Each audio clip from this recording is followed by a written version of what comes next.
Manifesto में जिन बातों का उल्लेख किया है वह भारत जैसे दुनिया के सबसे बड़े लोकतंत्र के लिए एक बहुत खतरनाक संकेत करता है। चूंकि कांग्रेस का इतिहास इस पूरे मामले में हमेशा संदिग्ध रहा है, तो स्वाभाविक रूप से ये मुद्दे प्रासंगिक हो जाते हैं। कांग्रेस के एक सलाहकार के रूप में सैम पित्रोदा, उनका वक्तव्य सबने पढ़ा। जो विरासत टैक्स की बात कांग्रेस कर रही है, यह भी एक खतरनाक इशारा है। विरासत जो बाप दादों की कमाई है, उसका आधा ये लोग हड़प लेंगे। 3 तलाक की कुप्रथा को मोदी जी ने समाप्त किया, ये कहते हैं हम फिर से लागू करेंगे। कांग्रेस और इंडी गठबंधन का जो सबसे बड़ा जो सहयोगी है वह कांग्रेस पार्टी का घोषणा पत्र सामने आ गया। कांग्रेस पार्टी ने अपने मैनिफेस्टो में जिन बातों का उल्लेख किया है वह भारत जैसे दुनिया के सबसे बड़े लोकतंत्र के लिए एक बहुत खतरनाक संकेत करता है। और चूंकि कांग्रेस का इतिहास इस पूरे मामले में हमेशा संदिग्ध रहा है, तो स्वाभाविक रूप से ये मुद्दे प्रासंगिक हो जाते हैं। हमने विकास के मुद्दे पर पिछले 10 वर्ष में मोदी जी के जो कार्य हुए हैं, इंफ्रास्ट्रक्चर के क्षेत्र में, सुरक्षा के क्षेत्र में, आत्मनिर्भर भारत के लिए गरीब कल्याणकारी योजनाएं थी, इन्हीं मुद्दों को लेकर के हम तो चुनाव में गए थे।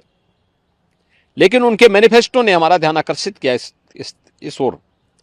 और आपने देखा होगा कांग्रेस के एक सलाहकार के रूप में सैम पित्रोदा, उनका वक्तव्य सबने पढ़ा। कांग्रेस ने इससे पहले यूपीए गवर्नमेंट के दौरान रंगनाथ मिश्रा कमेटी और सच्चर कमेटी की रिपोर्ट कांग्रेस ने की थी। कर्नाटक में कांग्रेस नेतृत्व की सरकार है और कर्नाटक की कांग्रेस नेतृत्व की सरकार ने जिस तरीके से पिछड़े वर्ग की आरक्षण के लाभ में जबरदस्ती मुस्लिमों को घुसेड़ करके और उनके अधिकार में बंदरबांट करने और उसमें लूट करने की एक शुरुआत प्रारंभ की है, ये सभी संदेह पैदा करता है। एक दूसरा, जो विरासत टैक्स की बात कांग्रेस कर रही है, यह भी एक खतरनाक इशारा है। गरीबी, एक झटके में गरीबी हटाएंगे, इसके लिए वे हर संपत्ति का सर्वे करवाएंगे, एक्सरे कराएंगे, इस प्रकार का वक्तव्य कांग्रेस दे रही है। कांग्रेस का मैनिफेस्टो इस बात का उल्लेख कर रहा है और फिर उसके माध्यम से हर एक संपत्ति को ये लोग अपने कब्जे में लेकर के, यानी दोनों चीजें, एक तरफ ये लोग देश के अंदर मजहबी आधार पर देश के विभाजन की आधारशिला रखना चाहते हैं, दूसरी तरफ किसी ने मेहनत से अगर अपनी संपत्ति अर्जित की है, घर बनाया है, कोई प्रॉपर्टी बनाई है, खास तौर पर हमारी माताएं बहनें अपने लिए जेवर खरीदती हैं, उसको ये अपने अधिकार में ले लेंगे। विरासत जो बाप दादों की कमाई है, उसका आधा ये लोग हड़प लेंगे। और तीसरा, व्यक्तिगत कानून, पर्सनल लॉ को पुनः लागू करने की बात, 3 तलाक की कुप्रथा को मोदी जी ने समाप्त किया, ये कहते हैं हम फिर से लागू करेंगे। यानी महिलाओं का इससे बड़ा अपमान हो ही नहीं सकता। तो स्वाभाविक रूप से इस देश का विभाजन जिन कारणों से हुआ था, अगर कोई राजनीतिक दल आज के दिन पर भी उन मुद्दों का उल्लेख करते हुए देश को उधर ले जाने का प्रयास करेगा, तो उसका विरोध हर हाल में होगा। भारत के अंदर नक्सलवाद पूरी तरह समाप्ति की ओर है। अगर नक्सली और माओवादी प्रवृत्ति को फिर से भारत के अंदर पनपाने का प्रयास होगा, उसका पुरजोर विरोध होगा। भारतीय जनता पार्टी इसको कतई स्वीकार नहीं कर सकती। देश के अंदर यहां की जनता जनार्दन की संपत्ति पर, भ्रष्टाचारियों की संपत्तियों के खिलाफ कार्रवाई पहले से सरकार कर रही है। उनके एक एक पाई का हिसाब होगा। लेकिन एक कॉमन मैन को प्रताड़ित करने के लिए उसके खून पसीने की कमाई पर कोई डकैती डालने का प्रयास होगा, तो इसको भारतीय जनता पार्टी स्वीकार नहीं कर सकती है। और कांग्रेस और उसके सहयोगी दल देश की राजनीति का तालिबानीकरण करने के पर उतारू हो रखे हैं।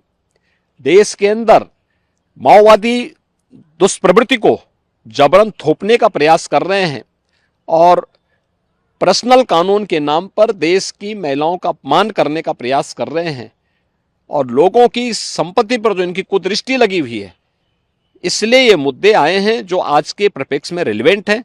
और इन मुद्दों को इसीलिए भारतीय जनता पार्टी पुरजोर तरीके से उठा करके जनता जनार्दन का ध्यान आकर्षित कर रही है कि सत्ता से लोग अभी कोसों दूर हैं, इनकी मानसिकता क्या है आपके प्रति, यह आप देख सकते हैं।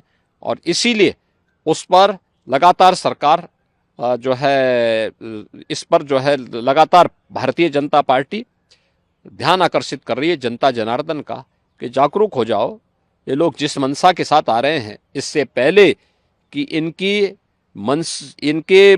मंशा के अनुरूप इन लोगों को सफलता प्राप्त हो, इनके मंसूबों पर पानी फेरने का एक वक्त आपके पास है।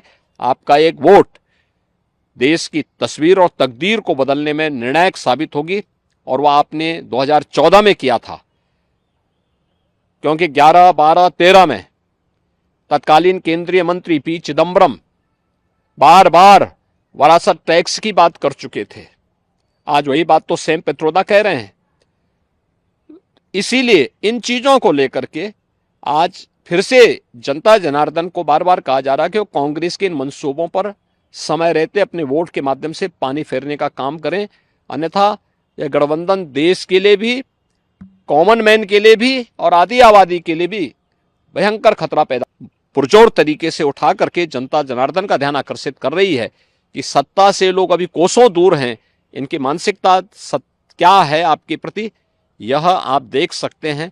और इसीलिए उस पर लगातार सरकार जो है, इस पर जो है लगातार भारतीय जनता पार्टी ध्यान आकर्षित कर रही है जनता जनार्दन का कि जागरूक हो जाओ, ये लोग जिस मंशा के साथ आ रहे हैं, इससे पहले कि इनके